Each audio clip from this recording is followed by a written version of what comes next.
Just as they've elaborated the story of the twins Peter and Paul in substitution of Romulus and Remus, and in substitution of the other twins present in other cults, and so they united Peter and Paul, who could be compared as two boxes in a ring, because they didn't agree on anything. They didn't agree on anything. Che starebbero bene in un ring, perché non erano d'accordo su niente. Non erano d'accordo su niente. Cane e gatto. They were like the dog and the cat, but since people do not read, we do not read the Bible, we do not read things. So we put Peter and Paul and replaced the Dioscuri, the twins, the Oscuri. Because in the early years of Christianity, I do not know why I started here. I wanted to start with something else. Non so perché ho cominciato qui, perché volevo cominciare con un'altra cosa. Justin Martyr, father of the church, saint, 2nd century after Christ. The Apologetics, Pauline editions. He writes to Emperor Antoninus Pius and says, "But why do Christians mess with us when our Jesus Christ is exactly like yours? There is no difference." Quando il nostro, cioè Gesù Cristo, è esattamente uguale ai vostri. Non c'è nessuna differenza.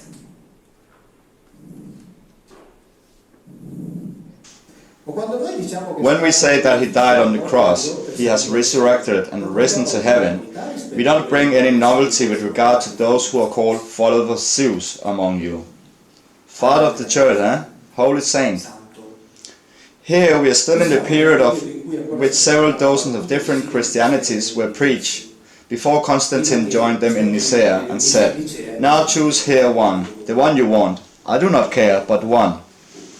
If, in addition, as mentioned before, it is clear that God was generated as Logos in a special way, outside of normal creation, but this conception is common to those who say that Hermes is the Logos messenger of Zeus. Our Logos is the same as theirs.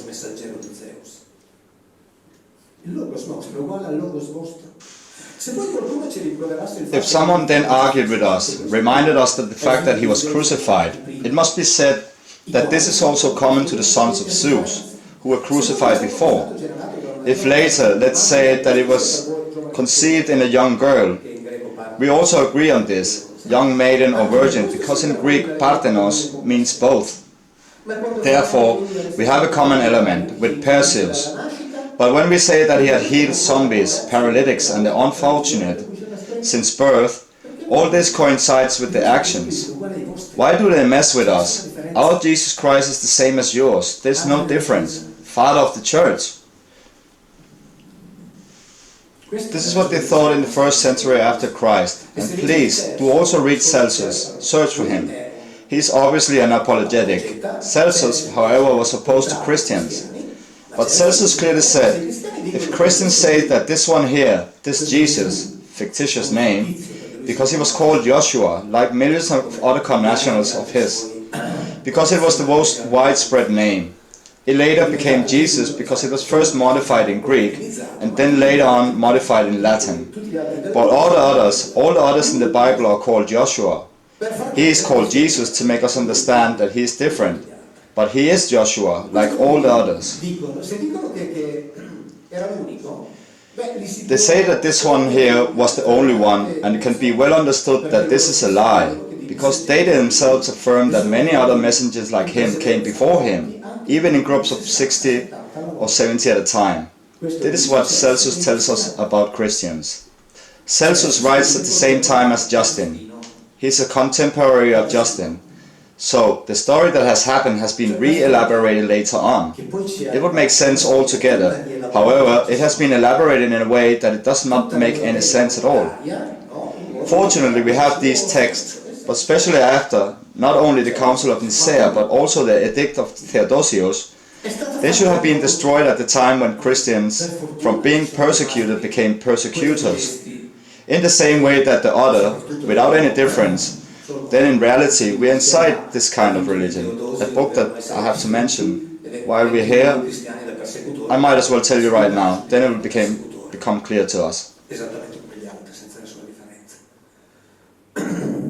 Quindi in realtà noi siamo dentro questo tipo di religione, che è una religione, è un libro del quale tra l'altro c'è una cosa guardate, mentre ci siamo, ve lo dico. A professor of the University of Naples wrote in a public email written by, no, I won't tell you everything, has written that Biglino is a fool, a crazy person, someone who has lost his mind. I always read this in my lectures, and I read it with pleasure because he's published it in a place where it could be seen by around 150 to 200 people. Molte conferenze, la leggo molto volentieri perché era pubblicata in un gruppo dove l'avevano vista 150-200 persone, adesso abbiamo superato le 500.000 persone che hanno visto. And now it's more than 500,000 people who have seen my lectures, so it's only fair that people know that Biglino is a fool, a madman. So Biglino is free to say what he wants, because crazy people are granted everything, but with one difference. That if you meet someone who tells you that they're Napoleon, how many minutes would you invest looking for historical documentation to dismantle what he's telling you? Since you are people with a good sense, you wouldn't spend even a minute. They have invested years, days and nights to dismantle something that a fool is saying, a madman. That's something here that doesn't work with all of this, right?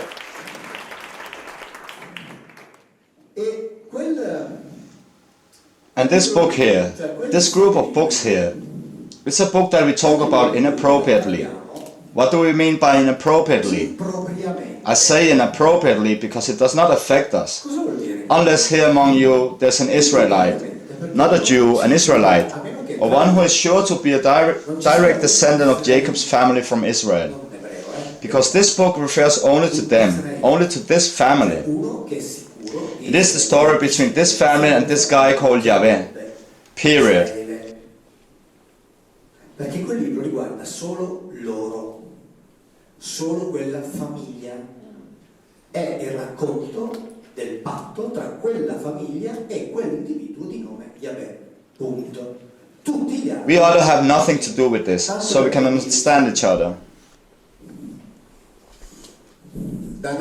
Noah had 3 children. The Bible is interested in the Semites. Sam, sons, more sons, etc., etc. Until one of them named Eber arrives, so we can understand each other. From which the Hebrew descend, that is, formerly the Jews.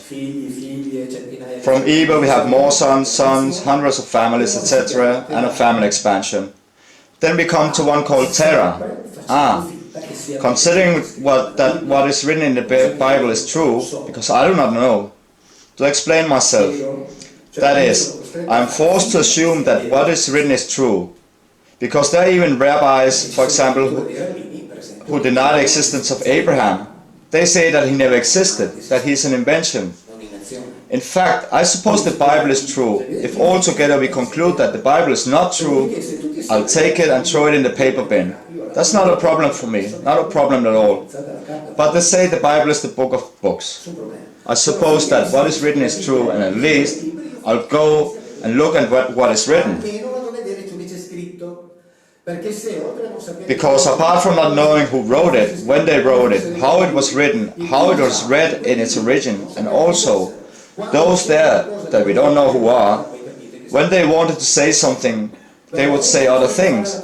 Do you understand that we're in the most absolute chaos? No? But this is what theology is forced to do. Because if theology doesn't do this, you won't be able to find the God inside even with a flashlight. So theology is forced to say something different from what the text says, when the text means other things. But if we don't even know who wrote it, how do we pretend to be in his head? Terah has a son named Abraham, another one named Nahor, and a third one named Haran. Abraham has Isaac, who has Jacob and his twin Esau. From Haran came Lot, which is very interesting. If I have time later, I will talk about the issue of Sodom and Gomorrah. Also, although I speak widely about Sodom and Gomorrah in my latest book that just came out in July, The Falling of the Gods, where there's a long chapter devoted entirely to Sodom and Gomorrah along other things. La caduta degli dei, dove c'è un lungo capitolo intero dedicato a Sodoma e Gomorra, assieme a tutto il resto.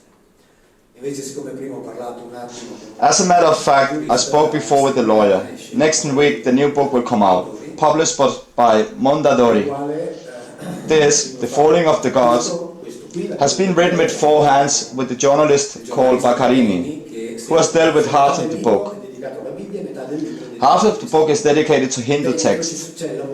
It contains the work of 8 aerospace engineers, of which 3 work for NASA.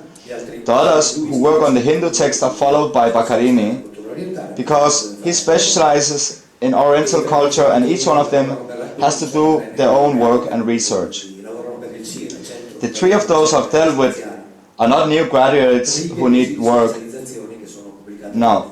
They work in the CIRA, the Italian Center for Aerospace Research. They have a very extensive curriculum, which is included in the book. They are people who have stood up, and so we talk and discuss about these matters.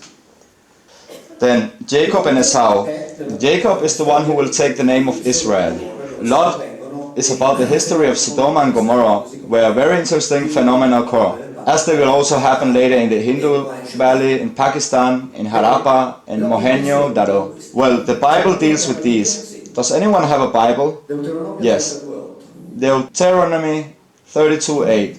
Then we can all read the Bible that you have at home. You can all relax. The Biglino translations aren't there. This way we can remain calm and trust. 32. Deuteronomy 32:8.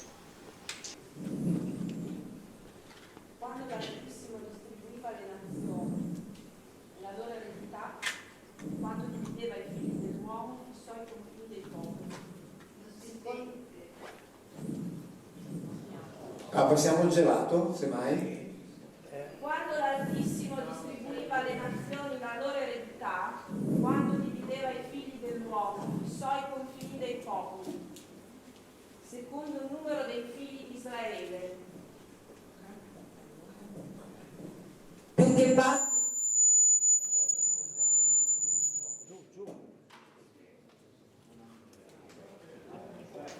When the Most High divided to the nations their inheritance, when he separated children and men, he established the bounds of the people according to the numbers of the children of Israel.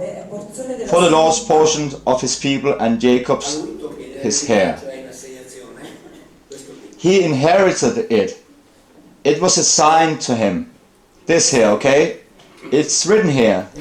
Not all the Jews nor the twin brother of this one here. Only he who will assume the name of Israel, period. The Bible reminds us of this. It's one of many Biglianities. È una delle tante biglinate.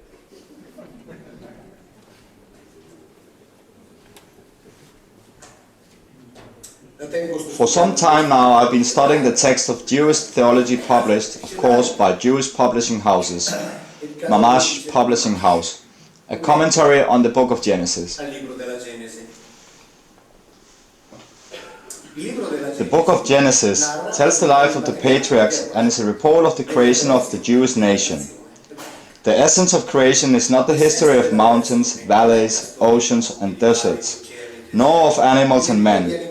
It is the story of the birth of Israel, the people who have inherited the duty of Adam, period.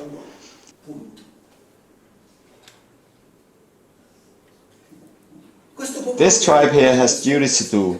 Listen how interesting this is here. It is the essence of the development of the people chosen by God, and everything that is foreign to that is simply superfluous.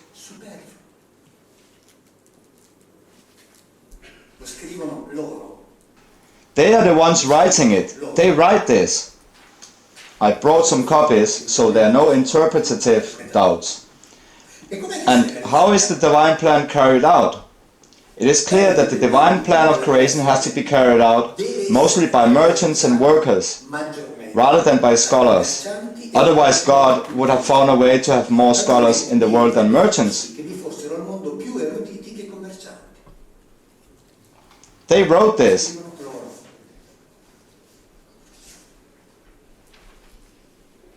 When? We all remember that. Why not? When God says that through Abraham all nations and people will be blessed, what it does not mean that all the peoples of the world will be blessed. It implies only the offspring from there. The people of the world had nothing to do. It does not mean that all the peoples of the world will be blessed. In the beginning, the world was grateful for Israel, and so forth.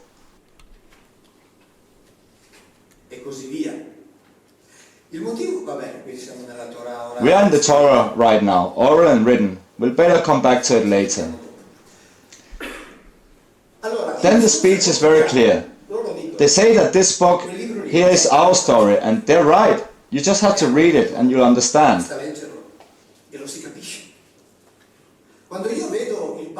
When I see the Pope and the chief rabbi of the Jewish community in Rome, who greet each other with kisses and hugs, I see a frightful hypocrisy.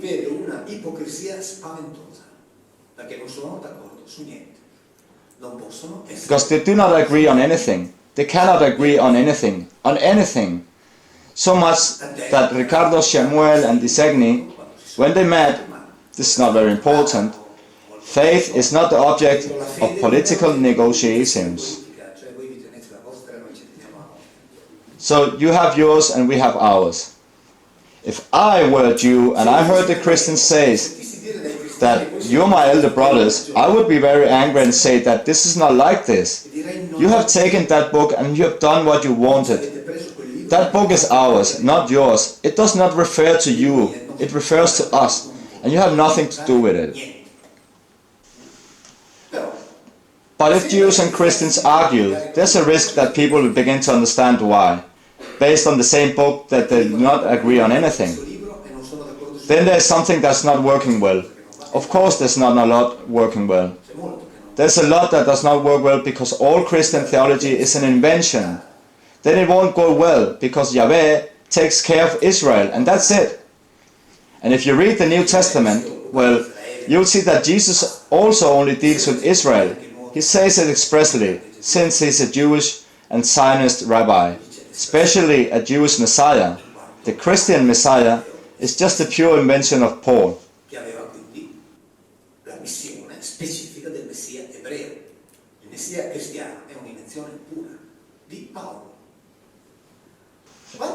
When on Tuesday night I had a surprise meeting with a professor of sacred history, Professor Fiorin, he told me very clearly that Pablo had reviewed everything in his own way and had reinterpreted the whole Old Testament in his own way, had changed it as he had wanted, and had done it very well.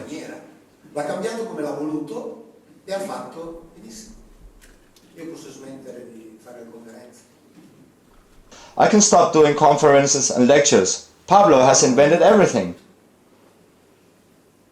To write this new religion for its use and consumption, we will need to tell the story of Christianity. But he said something else. He said, "It is clear that in the Old Testament there is no talk of creation out of nothing. But when I say it, I am massacred. When I wrote it in a book, there is no creation in the Bible, huh? So many reactions. But I wonder the following. When I met in Milan 2 years ago, in March, in a public meeting in front of 600 people with the professor of theology of the Faculty of Theology of Northern Italy, the Orthodox Archbishop, one of the most important specialists in the Italian Bible, the Maltese, Dr. Carrone, and the chief rabbi of the community from Turin, all of these things came out, all of them. In the Bible there are no metaphysical concepts. There's no immortality, there's no eternity, there's no creation from nothing. There is no original sin. I ask myself, why are these things not told by the priests in the churches? And when I'm sitting in front of them and hear them speaking, when the faithful speak, they stop. Why? Because maybe there is someone there who understands a bit of Hebrew and says, I'm sorry, it's better not to say anything. But to say it with absolute tranquility, it is evident that the Bible does not speak about the creation from nothing. As it is evident, let's tell everyone, let's tell it to the priest to say it every Sunday. See, the Bible does not speak of creation from nothingness. In Hebrew, the verb create from nothing doesn't exist either. Just as there is no term that indicates the name of God in the sense that we understand it.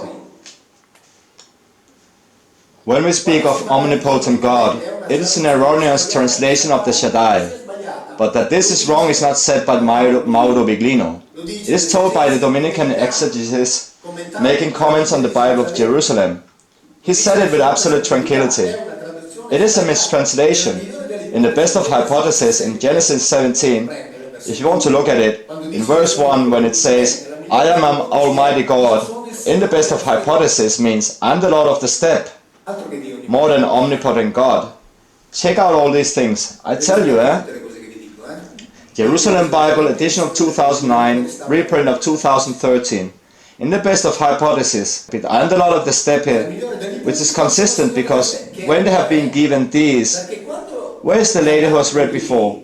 Do you want to read the following verses from before? Deuteronomy 12 or 13. Where were they when they were assigned? The Lord says, I am. No, before that, before. He found them in the desert, in dry windswept lands. That is, he was the Lord of the steppe and said, these here, these who are there, it's all coherent. And then it's written, the Lord, please, he shielded him and cared for him. He guarded him as the apple of his eye, like an eagle who awakens its nest. Exactly. Go on. The Lord Jehovah alone led him, and no foreign god was with him. Stop. How can we have other foreign gods if we're in the presence of monotheism? And in Hebrew, it's even plural. No, there were Elohim foreigners with them. Elohim, Ahedim. So there are no other Elohim like him. He does everything alone. Why? Because he is an Ish Milchama.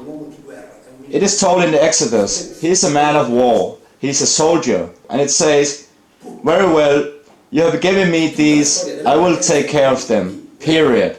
And the whole history of the Bible is a very fierce war story. A book of extermination, genocide, racial laws, infanticide, feminicide, selective infanticide. The book of the wars of Yahweh has disappeared. It cannot be found. It cannot be found because it was probably too explicit when it came to telling how they fought.